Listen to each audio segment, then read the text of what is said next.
இது பழைய கதை தான். இந்த கதை ஆனா இது ஒரு சின்ன பிள்ளைங்க விட்ட வெள்ளாம வீடு சேராதுன்னு சொல்லுவாங்க. நான் ராமர் கோயில்ல போய் விழுந்துட்டேன், ஆதித்யா காலில் போய் ராமர் கோயிலுக்கு போயிட்டா அது என்ன, உங்களை சுத்தி எவன் எல்லாம் ஒரு ஓட்டுக்காக உங்களை தும்சம் பண்ணுவான், ஒரு ஊரையே அழிப்பான்றதை தான் காட்டி இருக்கிறாரு. கண்டிப்பா எப்பா இன்னைக்கு எங்க தலைமுறையெல்லாம் முடிஞ்சிருச்சு. 45 வயசு ஆச்சு. நான் இருப்பேனா ஒரு 10 வருஷம் இருப்பேனா என்னமோ தெரியாது. ஆனா இனிமே ஆண்டாண்டு காலம் மக்கள், நம்ம தமிழர்களோ எந்த நாட்டுல வாழ்ந்தாலும் மக்கள் வாழ்ந்தாலும் எவனுக்கு பிரச்சனை வரக்கூடாதுன்னு ஒரு படம் எடுத்திருக்காங்க பாரு. இது பழைய கதை தான்.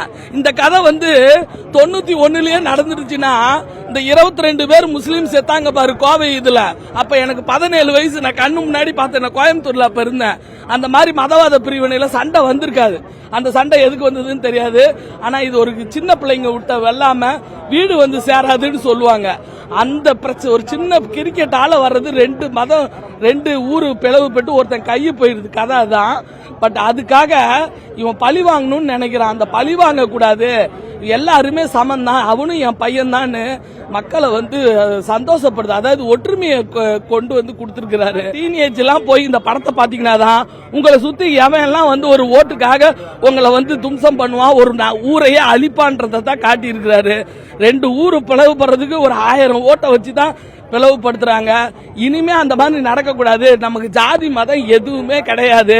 கண்டிப்பா நமக்கு எல்லாருமே ரத்தம் சம்பந்தப்பட்டவர்கள் தான் அப்படின்னு சொல்லிக்காங்க. ஆண்டாண்டு காலம் எல்லாரும் நம்ம சொல்றதுதான். அத சூப்பர் ஸ்டார் வாயில சொல்றப்ப இப்ப எனக்கு கூட ஒரு முஸ்லீம் ஃப்ரெண்ட் ஆசா இருக்கு. என் பையன் நிதிஷ்குமாருக்கு யாசித் இருக்கிறான். அவனுக்கு ஒரே ஒரு ஃப்ரெண்டு தான் பிடிக்கும். இப்ப காலேஜ் படிச்சுட்டு இருக்கான். ஓகேவா? அப்படி நம்ம எல்லாரும் ஒற்றுமையா இருக்கோம். இந்திய முஸ்லீம்களை வெளியே போக நம்ம கொடுமைப்படுத்தக்கூடாதுன்ற விஷயத்த சொல்லி இருக்கிறாரு. அதுக்காக தான் இந்த படத்தையே நடிச்சிருக்காரு. நான் ராமர் கோயில்ல போய் விழுந்துட்டேன், ஆதித்யா காலில் போய் ராமர் கோயிலுக்கு போயிட்டா அது என்ன, ஆதித்யா காலில் விழுந்துட்டேன் அப்படின்னு சொல்றதெல்லாம் உடைச்சு எனக்கு எல்லாருமே ஒண்ணுதான்டா, எவனா இருந்தாலும் என் கண்ணு தாண்டான்னு சொல்லிட்டாருப்பா. வேற சூப்பர் படம். வெற்றி அடைய வாழ்த்துக்கள். வெற்றி கண்டிப்பா. ஏன்னா சூப்பர் ஸ்டார் தப்பா எதுவுமே பண்ண மாட்டாரு. இந்த படத்தை எல்லாரும் பாருங்க, வாழ வைப்போம். என் பேர் சுகந்தி. எங்க போனாலும் பேர் கேட்கறாங்க, அதனால என் பேர் சுகந்தி.